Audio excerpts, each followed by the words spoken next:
लाडकं मुख्यमंत्री एकनाथराव शिंदे साहेब त्यांनी माझ्यावर मोठा विश्वास टाकला. कारण मी विधान परिषदमध्ये असताना मला विधानसभाचा तिकीट दिला आणि म्हणून मी साहेबांच्यात पहिले त्याने माझ्यावर मोठा विश्वास ठेवला म्हणून त्यांचा आभारी आहे. दुसरं, ज्या मतदारसंघामध्ये जे केसी पाडवी आहे 35 वर्षापासून काम करत होते ते निष्क्रिय ठरले आणि म्हणून मला विजय भेटली. कारण तोच प्रश्न तुम्हाला जायंट किलर तुम्हाला म्हटलं जातंय. मोठमोठे उमेदवार समोर उभे होते आणि त्यांचं तुम्ही आता त्यांना नेस्तनाबूत करून निवडून आलात. माझ्या विरुद्धमध्ये माजी खासदार हिना गावित होती, माजी मंत्री पद्माकर वडवी होते. पण जो जनतामध्ये आम्ही काम करतो आहे, आमच्या जास्ती करून आदिवासी समाज आहे, इंटिरियल भाग आहे.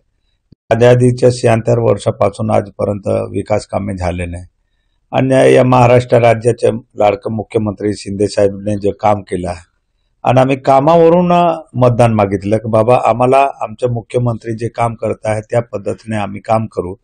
आणि जे राहिलेले कामे आहे आमच्या भागातले आम्हाला सांगताना खेद आहे की जे केसी पाडवीला 35 वर्षे निवडून दिले, 2.5 वर्षे आदिवासी विकास मंत्री सुद्धा होता, त्यांनीही काय केलं नाही. जे हिना गावित खासदार 10 वर्षे होते त्यांनीही काय केलं नाही. पद्माकर वडवी होते त्यांनीही काय केलं नाही. आणि म्हणून आमच्या भागातले जे जनता आहे त्यांनी मोठा विश्वास ठेवला आणि मला निवडून दिला आहे. आदिवासी समाजाकरता आता काय काम करण्याची इच्छा आहे, काय तयारी केली किंवा काय असं योजना आखल्यात?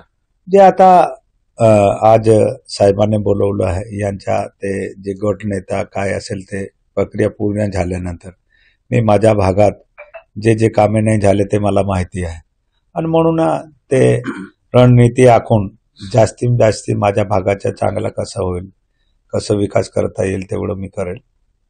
नक्कीच 57 आमदार आपले आलेले आहेत. यामुळे सगळ्या शिवसैनिकांची मागणी, अर्थात आपलीही ती मागणी असेल की मुख्यमंत्रीपदी पुन्हा एकनाथ शिंदे विराजमान व्हावे, तर ठराव आणणार आहेत. म्हणजे मला या गोष्टीचा आनंद आहे का माझ्या महाराष्ट्राच्या लाडके मुख्यमंत्री जे इतिहासमध्ये कोणी केलं नाही असं काम करणारा एकनाथराव शिंदे साहेब आहे. आणि म्हणून माझ्यासारखा एक सामान्य जनतातून आलेला मी आज साहेबाने माझ्यावर आशीर्वाद ठेवला आणि मी निवडून आलो आहे. माझी ते एकच इच्छा राहणार का या महाराष्ट्र राज्याचा मुख्यमंत्री हा एकनाथराव शिंदे साहेब राहायला पाहिजे. माझी स्वतःची इच्छा आहे. आमचे शिवसैनिक आहे त्यांना खुशी हेच आहे.